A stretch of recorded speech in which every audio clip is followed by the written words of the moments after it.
రాష్ట్ర పోలీసు యంత్రాంగానికి తలమానికంగా విరాజిల్లిన హైదరాబాద్ బంజారాహిల్స్లోని కమాండ్ కంట్రోల్ సెంటర్ ప్రతిష్ట రేవంత్ పాలనలో మసకబారుతోంది. శాంతి భద్రతల పర్యవేక్షణకు కేరాఫ్గా ఉండాల్సిన సెంటర్ ప్రస్తుతం కాంగ్రెస్ రాజకీయ వ్యవహారాలకు అడ్డాగా మారుతోంది. తెలంగాణ తొలి ముఖ్యమంత్రి కేసీఆర్ విజన్తో కమాండ్ కంట్రోల్ సెంటర్ను నిర్మిస్తే ప్రస్తుత సీఎం రేవంత్ రెడ్డి మాత్రం కాంగ్రెస్ పాలిటిక్స్ కోసం దాన్ని వాడుకుంటున్నాడు. చివరకు కాంగ్రెస్ ఎమ్మెల్సీ అభ్యర్థి నరేందర్ రెడ్డి సీఎం రేవంత్ రెడ్డితో పాటు మంత్రులను కమాండ్ కంట్రోల్ సెంటర్లో భేటీ కావడంపై విమర్శలు వెల్లువెత్తుతున్నాయి.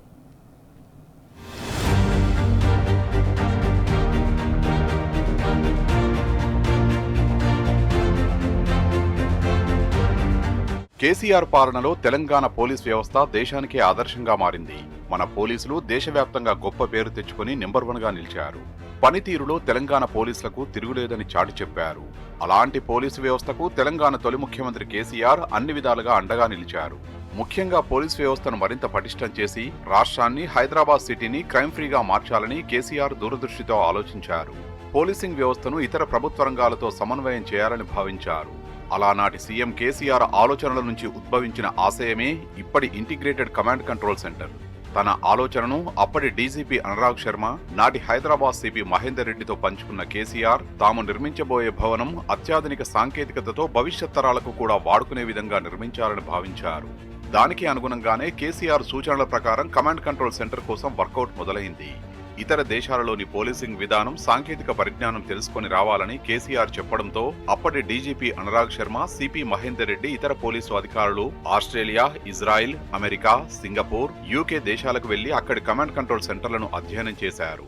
వివిధ దేశాల్లోని సీసీటీవీ నిఘా, emergency response, traffic management, smart cities model, cyber security, నేర నియంత్రణలో వారు వాడుతున్న సాంకేతికతల్ని అధ్యయనం చేశారు.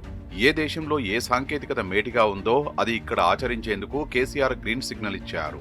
అలా కమాండ్ కంట్రోల్ సెంటర్ వెనుక పెద్ద ఎక్సర్సైజ్ జరిగింది.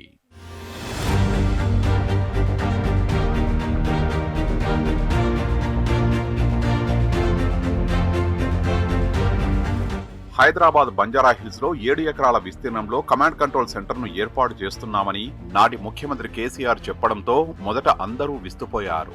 2017లో కమాండ్ సెంటర్ కు కేసీఆర్ చేతుల మీదుగా శంకుస్థాపన జరిగింది. పనుల్లో, సాంకేతికతలో ఎక్కడ కూడా కాంప్రమైజ్ కాకుండా భవిష్యత్ తరాలకు కూడా ఉపయోగపడే విధంగా ఈ సెంటర్ ను నిర్మించారు. రాష్ట్రంలో క్రైమ్ రేటును తగ్గించి ఒక ఆదర్శ రాష్ట్రంగా, శాంతి భద్రతల్లో హైదరాబాద్ సిటీని నెంబర్ 1గా తయారు చేయాలనే సదుద్దేశంతో దీని నిర్మాణం జరిగింది. రాష్ట్ర వ్యాప్తంగా ఉన్న సీసీ కెమెరాలు ఒకే దగ్గర చూసే విధంగా పోలీసులకు అధునాతన సాంకేతికతను అందించి అన్ని సౌకర్యాలతో కమాండ్ కంట్రోల్ సెంటర్ ను ఏర్పాటు చేశారు.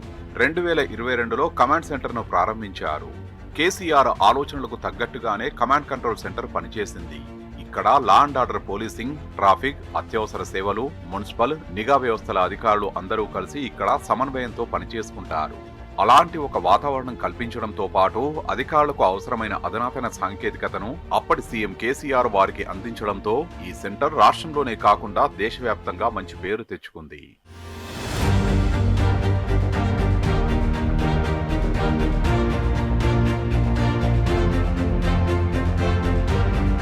కేసీఆర్ పాలనలో కమాండ్ కంట్రోల్ సెంటర్ అత్యుత్తమంగా పనిచేయగా, రేవంత్ పాలనలో మాత్రం పరిస్థితి దానికి భిన్నంగా మారింది.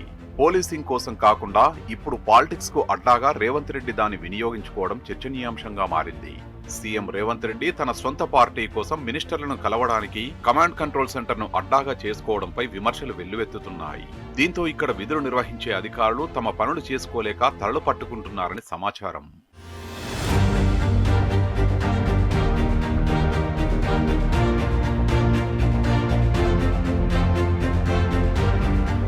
సీఎం రేవంత్ రెడ్డి సెక్రటేరియట్ ను వదిలి కమాండ్ కంట్రోల్ సెంటర్ ను ఎందుకు అడ్డాగా చేసుకుంటున్నాడా అని ఆలోచిస్తే వాస్తు దోషం ఉందన్న గుసగుసలు వినిపిస్తున్నాయి. అందుకే సీఎం అక్కడికి వెళ్లకుండా ఈ సెంటర్ ను అడ్డాగా చేసుకుంటున్నాడని వినికిడి. ఎన్నికలకు ముందు కేసీఆర్ ది ఫామ్ హౌస్ పాలన అంటూ సెక్రటేరియట్ కే వెళ్లడంటూ నోటికొచ్చింది మాట్లాడిన రేవంత్ రెడ్డి తాను మాత్రం సెక్రటేరియట్ వెళ్లకపోవడానికి మాత్రం కారణాలు చెప్పడం లేదు.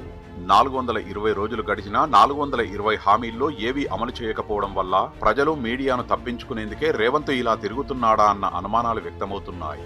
ఫామ్ హౌస్ పాలన కావాలా, ప్రజాపాలన కావాలా అంటూ కాంగ్రెస్ పార్టీ సోషల్ మీడియా వేదిక ఎక్స్ లో పెట్టిన పోస్టుకు కేసీఆర్ పాలనే బాగుందని దిమ్మ తిరిగే సమాధానం ఇచ్చారు నెటిజన్లు. ఈ ఊహించని సమాధానంతో రేవంత్కు దిమ్మ తిరిగి బొమ్మ కనిపించిందన్న కౌంటర్లు పడుతున్నాయి. అందుకే మీడియాను ప్రజలకు కలిస్తే 420 హామీలు ఎక్కడా అని ప్రశ్నిస్తారో అనే భయంతో కమాండ్ కంట్రోల్ సెంటర్కు సీఎం పరిమితమవుతున్నాడన్న విమర్శలు వెల్లువెత్తుతున్నాయి. కమాండ్ సెంటర్ పోలీస్ వలయంలో ఉంటుంది కాబట్టి ఎవరూ లోపలికి రారో అనే ఉద్దేశంతో ఇలా వ్యవహరిస్తున్నాడా అన్న చర్చ జరుగుతోంది.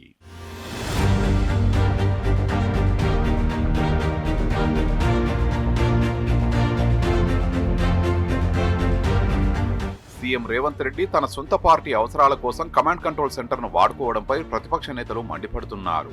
పోలీస్ వ్యవస్థ కోసం ఏర్పాటైన కమాండ్ కంట్రోల్ సెంటర్ను కాంగ్రెస్ పార్టీ ఆఫీసులా చేసుకుని వ్యవహారాలు కొనసాగించడంపై తీవ్ర అభ్యంతరాలు వ్యక్తమవుతున్నాయి. చివరకు కాంగ్రెస్ నేతలు కూడా కమాండ్ కంట్రోల్ సెంటర్కు వచ్చి సీఎంను కలవడంపై విమర్శల జడివాన కురుస్తోంది. కాంగ్రెస్ పార్టీ పట్టభద్రుల ఎమ్మెల్సీ అభ్యర్థి నరేందర్ రెడ్డి ఈ సెంటర్కు వచ్చి సీఎంను కలవడంపై నేతలు ఆగ్రహం వ్యక్తం చేస్తున్నారు. సీఎంను నరేందర్ రెడ్డి కలవాలనుకుంటే తమ పార్టీ ఆఫీసులో కలుసుకోవచ్చు, దానికి ఎవరికీ ఎలాంటి అభ్యంతరం లేదు. కానీ నరేందర్ రెడ్డిని కమాండ్ కంట్రోల్ సెంటర్లో సీఎం ఎలా కలుస్తారన్న ప్రశ్నలు తలెత్తుతున్నాయి. నరేందర్ రెడ్డి ప్రభుత్వంతో సంబంధం లేని వ్యక్తి. ఆయన కాంగ్రెస్ నేత. అధికార పార్టీ అయినంత మాత్రాన ప్రభుత్వ కార్యాలయంలో ఈ భేటీలు ఏంటన్న ప్రశ్నలకు సమాధానమే లేదు. సీఎంకు హోంమంత్రికి కమాండ్ కంట్రోల్ సెంటర్లో ప్రత్యేక రూములు ఉన్నప్పటికీ పోలీసు వ్యవహారాలకు సంబంధించిన విషయాలకు మాత్రమే కమాండ్ కంట్రోల్ సెంటర్ను వాడుకోవాలి. కానీ అస్తమానం కమాండ్ కంట్రోల్ సెంటర్లో సొంత మీటింగులు, రాజకీయ చర్చలు చేస్తే అక్కడ పోలీసులు విధులు ఎలా నిర్వహిస్తారన్న విమర్శలు వెల్లువెత్తుతున్నాయి.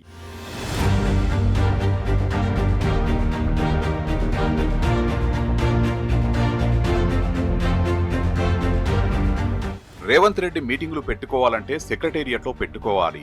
కానీ ఈ కమాండ్ కంట్రోల్ సెంటర్ను ఆయన ఎందుకు అడ్డాగా చేసుకుంటున్నాడో ఎవరికీ అంతుచిక్కడం లేదు. దానివల్ల అక్కడ విధులు నిర్వహిస్తున్న పోలీసులతో పాటు ఫిర్యాదుదారులకు కూడా ఆటంకం కలుగుతోందన్న మాట మాత్రం వాస్తవం. ఏది ఏమైనా అసలే రేవంత్ రెడ్డికి సెగ మొదలైంది. ఒకవైపు కొంతమంది కాంగ్రెస్ ఎమ్మెల్యేలు రెబల్గా మారారు, రహస్య భేటీతో వణుకు పుట్టించారు. అటు హైకమాండ్ ఏమో అపాయింట్మెంట్ ఇవ్వడం లేదు. దీంతో ఢిల్లీ వెళ్లినప్పుడు మరో దారి లేక బీజేపీ మంత్రుల్ని కలిసి వస్తున్నాడు. దీనికి తోడు రేవంత్ రెడ్డిపై గుర్రుగా ఉన్న కాంగ్రెస్ సీనియర్లు, మంత్రులు ఎప్పుడు సీటు ఖాళీ అవుతుందా అన్నట్లుగా ఎదురుచూపులు చూస్తున్నారు. ఇప్పుడు ఈ కమాండ్ కంట్రోల్ సెంటర్ ఇష్యూ రచ్చరచ్చ అవుతోంది. ఇప్పటికైనా రేవంత్ రెడ్డి వాస్తవాలు గ్రహించాలి. రాజకీయ పార్టీ వేరు, ప్రభుత్వం వేరు. అందులోనూ పోలీసు వ్యవస్థకు కేరాఫ్ గా ఉన్న కమాండ్ కంట్రోల్ సెంటర్లో ఇకనైనా రాజకీయ భేటీలను కట్టిపెట్టాలని ప్రతిపక్ష నేతలు డిమాండ్ చేస్తున్నారు.